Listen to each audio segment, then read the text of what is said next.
Umushikiranganji wo kubungabunga amagara y'abantu no kurwanya sida muganga Ridwine Baradahana yaragendeye hariko hubakwa ibitaro vy'akarorero vyegukira ishengero Beloved Church mu Burundi. Umushikiranganji wo kubungabunga amagara y'abantu no kurwanya sida muganga Ridwine Baradahana aravuga igituma aherekejwe na bamwe mu bahinga b'ubwo bushikiranganji bagendeye ivyo bitaro biriko birubakwa. Twagendeye inyubako y'ibitaro y'iri shengero Beloved Church kuko baradutumiye kugira ngo tuze kuraba aho bagejeje ibikorwa. Bari barigeze kuza kuturaba mu bushikiranganji bw'amagara y'abantu hatari kera cyane, hari mu kwezi kwa11 aho baje kutwereka umugambi bafise wo kubaka ibitaro vy'akarorero muri aka karere ka Kabezi. Ico gihe baza kutwereka umugambi bafise, natwe bari baje gusaba impanuro kugira ngo tubarabire yuko ibyo bifuza kurangura muri ibi bitaro vyoba bishushanije neza ku bicapo, kandi baranadutumira kugira ngo tuze kuraba hakiri itongo atagikorwa na kimwe baratangura ingene bashobora kurangura umugambi wabo. Byaratunejereje cyane kubera batweretse yuko ivyo bashaka kurangura byose abagwayi bateza kwikorana n'ubushikiranganji bw'amagara y'abantu. Uyu munsi rero twari twaje kuraba aho ibikorwa bigeze, nkuko mwese abo twagendanye mwabibonye intambwe bageze ko irateye igomwe cyane. Ibitaro twavuga yuko biriko birarangira kubakwa, kandi inyuma y'amezi make batanguye kubaka ibi bitaro.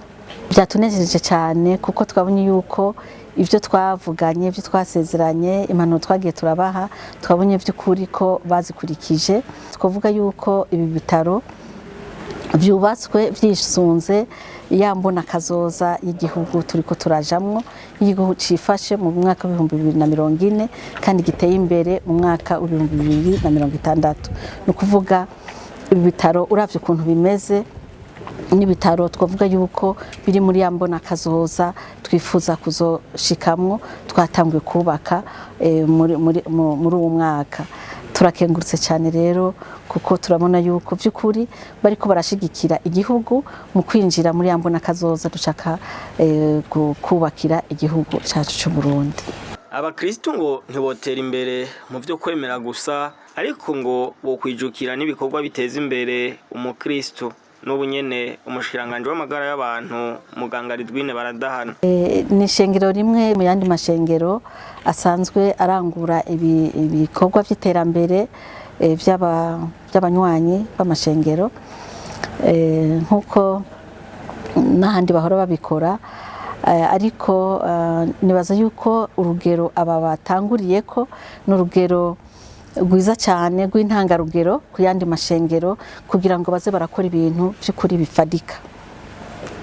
Iki gikorwa ni igikorwa gifadika c'iterambere kigaragaza yuko umuntu atotera imbere mu vy'ukwemera gusa, ariko bitegerezwa gushigikirwa n'ibikorwa kandi n'iterambere ku muntu ku giti ciwe kandi ku muntu, ku bantu bose muri rusange. Rero no hamagarira yandi mashengero cyane cyane yatarabikora ko bokora imigambi ibikorwa biteza imbere umukristo bisunze nabo nyene imbona kazoza y'igihugu, nkuko iri shengero ririko rirabikora kandi ririko riratanga akarorero keza ku yandi mashengero.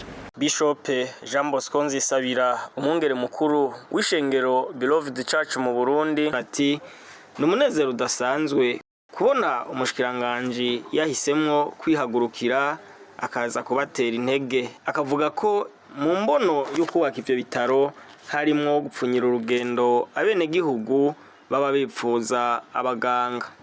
Numunezero udasanzwe ko uyu munsi hano kw'ishengero rya Beloved Church twatewe iteka n'umwubahwa umushikiranganji w'amagara y'abantu no kurwanya sida yaraje kuraba umugambi twatanguye hano wo kubaka ivuriro. Kuva mu ntango twaramweretse igikorwa tugomba kurangura, none uyu munsi yararamutse atugendera kugira ngo arabe aho tugejeje ibikorwa. kuri twebwe n'umunezero udasanzwe kubera ko kuva mu ntango murumva ko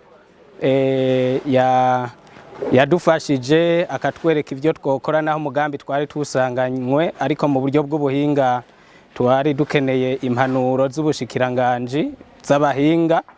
None rero n'uyu munsi yaje yabonye ibikorwa aho bigeze kandi yaduhaye n'impanuro zitari nkeya, impanuro by'ukuri zidufasha kugira ngo uyu mugambi tugira tutisi wacu ni umugambi w'igihugu, ni umugambi w'abenegihugu.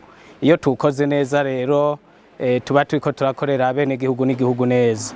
Impanuro ziwe rero zabaye impanuro mvyeyi, kanatsinda turi muri leta mvyeyi, twizigira ko nitwashobora kuzishira mu ngiro by'ukuri iki gikorwa kizorangira kimeze neza. Imbono twashingiye ubwa mbere ko ishengero rikwiye guterera mu migambi y'iterambere, ariko turi umugambi wotangura hano mu karere turimwo nk'agace igisagara kiriko kiragukiramwo, turagira tuti twokora ikintu gishobora gufasha ku magara y'abantu. Uyu mugambi rero waratanguye, ariko si wo wonyene, ariko twawushize mu migambi iri prioritaire muri kino kibanza. Ahanini nkuko nabivuze nivyo hasanzwe hari amavuriro, ariko ahanini twaravye bimwe mu bikunda kugora abenegihugu, aba nivyo dushingirako cane, na cane cane ku bijanye n'ubuhinga. Nivyo tuzoshingirako ibijanye n'ibipimo ahanini usanga kenshi baja kurondera hirya gatoya mu gisagara ca Bujumbura. Ivyo twaragerageje kurondera ubuhinga buzotuma umwenegihugu yituye ibitaro vyo ngaha hafi, hari igipimo ahanini adashobora kuronka hafi ashobore kukironka hano. Ariko kandi nkuko mwabibonye hano muri aka karere turimwo nta buruhukiro, murazi ko umuntu ntiyama hano ku isi, nta buruhukiro bwari busanzwe buhari. Ababuza babo wasanga barinda kuja mu gisagara akamara umwanya ariko ararondera, ariko navyo nyene twaravyumviye ko kugira ngo dupfunyirize urugendo abenegihugu baronke uburuhukiro buri hafi. Ibitaro Ineza Hospital vyegukira ishengero Beloved Church mu Burundi bikaba biriko vyubakwa ku mutumba Ramba, zone Gakungwe, komine Kabezi, intara ya Bujumbura. Bitegekanijwe kuba vyinjiwe ku mugaragaro imbere y'uko umwaka wa 2024 usozegwa, nkuko bibandanya bishikirizwa na Bishop Jean Bosco Nzisabira, umwungere mukuru w'ishengero Beloved Church mu Burundi.